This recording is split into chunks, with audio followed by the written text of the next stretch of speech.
Romney, as governor, presided over an economic miracle. Unemployment went down. Household income went up by $5,000. The credit was upgraded. And remember when President Obama said that we're not red states, we're not blue states, we're the United States of America. We'll set aside childish things and work together to get things done. Yeah. This is the third president that I have served with in Congress. It's the most partisan and acrimonious time I have ever seen. We're divided.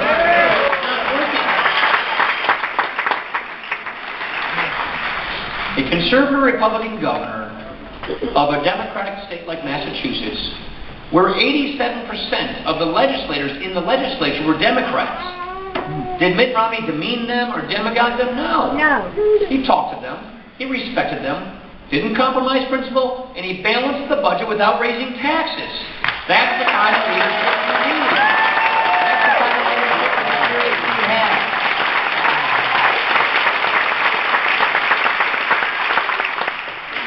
So when we look forward, the question that we owe you an answer to is, it's not just enough for us to criticize the terrible record. We owe you solutions. You see, President Obama cannot run on this record. It's a terrible record. And so that is why his campaign has relegated itself from becoming hope and change in 2008 to attack and blame in 2012. This is why he's running on fear and envy and division, on anger and frustration. He can't wait. He can't run a straight-up referendum. He's got to tear the other guy down. He's got to hope that he can divide this country in order to distract this country to win by default. We're not going to fall for that. We're going to call him out on that.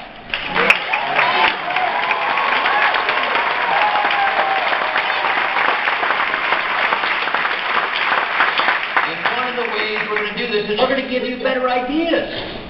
That's the great thing. All you really have to do is take those core, key, timeless principles that made this country so special in the first place, that gave us the American dream, the society of upward mobility, of opportunity, of growth, and reapply them to the problems of the time. Liberty, freedom, free enterprise, government by consent of the government, self-determination. You see, the government works for us and not the other way around.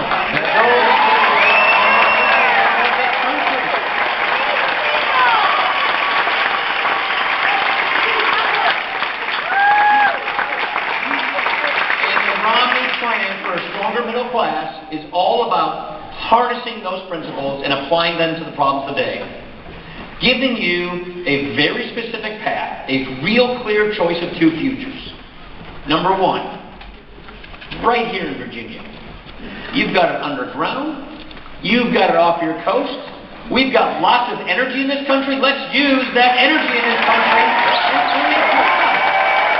Coal, oil, natural gas, all of the above, renewable, Keystone Pipeline. That is a job creator right away.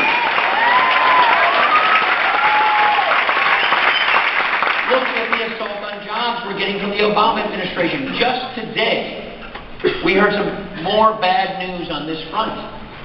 1,200 jobs lost in coal in Virginia, West Virginia, and Pennsylvania alone announced today. Yep. The Obama administration's hostility toward coal, toward American energy independence is going to go, and the date it's going to go is November the 6th.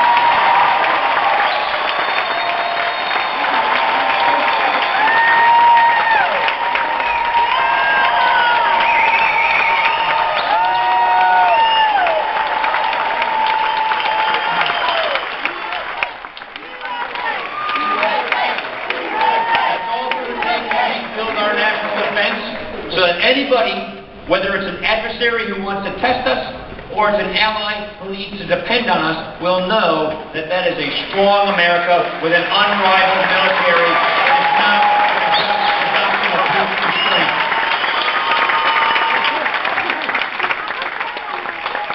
We also have a lot of people in between jobs. I come from Janesville, Wisconsin. I represent Southern Wisconsin. It's a great. I see some Packer fans in the audience right here as well. I just can't help myself sometimes. The point I'm trying to make is, a lot of people in their prime working years, in their 40s and their 50s, they've lost their jobs. They've lost their jobs in industries that are no longer there because of this stagnant economy. They need the ability to go back to school, to get the skills, to get the jobs and the careers of the 21st century. We need to fix our education system. We need to back parents. The money needs to follow the child. And if you lost a job, you ought to be able to go back to school and get the skills you need to get the job of the 21st century. That is absolutely essential.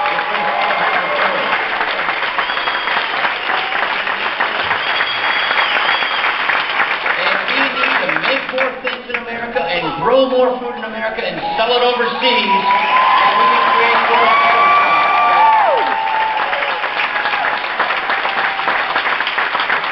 And something that I've been working on a long time, that's near and dear to my heart, it's really simple.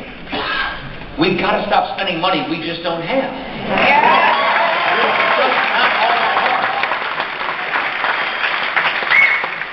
That's why we need a budget to get this deficit under control, to get the budget balanced, to pay off this debt, not because it's just hurting our economy today, which it is. We have a moral obligation to see to it that our children are not saddled with our bills. It is our duty to save and preserve the American dream for the next generation. And let's never forget the fact that small businesses are the engine of job creation in this economy. That's where almost all our new jobs come from.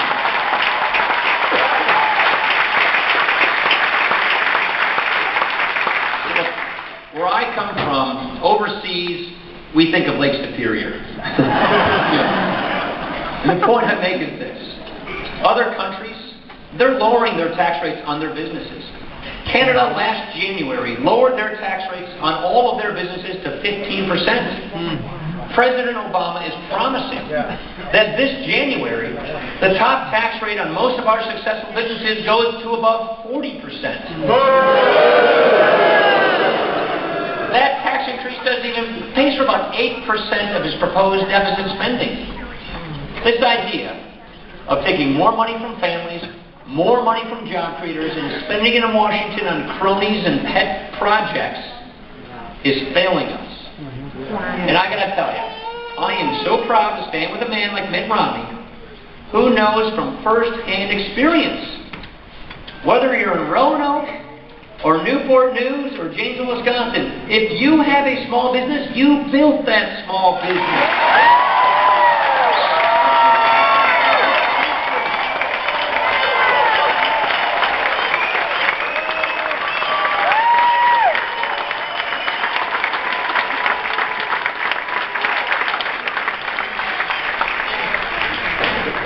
That's why we need tax reform.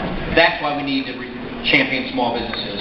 That's why we need to tame the regulations that are coming out, putting this huge cloud of uncertainty. And if we do this, if we put these proven pro-growth policies in place, we get economic growth. We get economic opportunity. We get people out of pockets of poverty and onto paths of prosperity.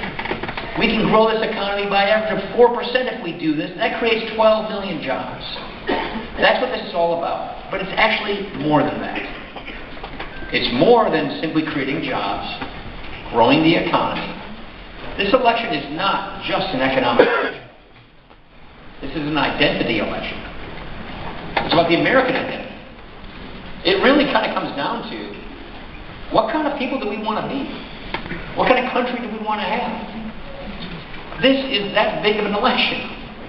And if I could just, in a nutshell, quote a Virginian about what the idea of this country is. Because let's not forget, America is an idea. It's not just a piece of geography. It's not just another country. It's an idea. It's the only country founded on an idea. Thomas Jefferson said it best that I can't improve on it. Our rights come from nature and nature's God and not from government. That is central to what this country is all about.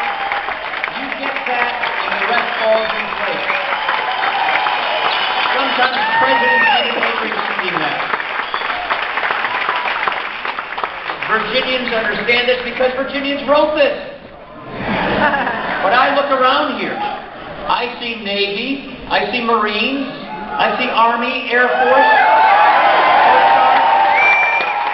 our veterans, every generation secured this idea and these rights, and we thank you for that. Thank you to our veterans for doing this for us, for your sacrifice for us, for making us free, for giving us prosperity, for letting us speak our minds, for giving us free elections, for securing the American dream for each and every single generation.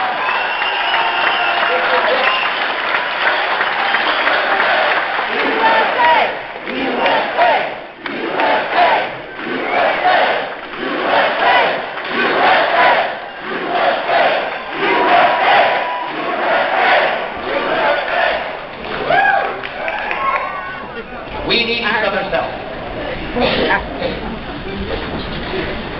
This comes down to a handful of states.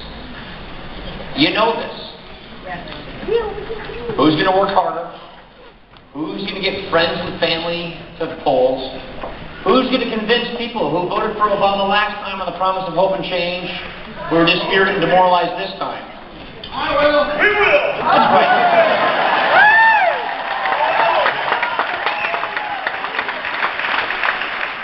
And here is our commitment. When I always look at an election, I've had 7. It's a covenant you reach with the person who elects you.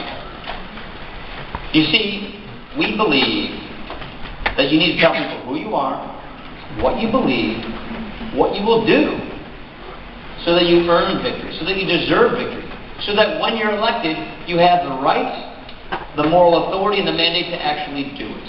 So this is what Mitt Romney and I are pledging. We are not going to duck these tough issues. We are not going to kick the can down the road and see our country have a debt crisis and see our kids get a diminished future.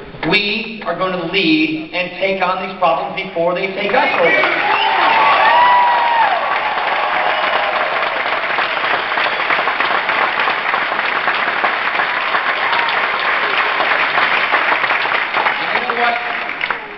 We are not going to spend the next 4 years blaming everybody else. We are going to take responsibility and lead and fix these problems. And if there's one thing you can, it is this. We are not going to try and transform this country into something it was never intended to be. We are not going to replace our founding principles. We will reapply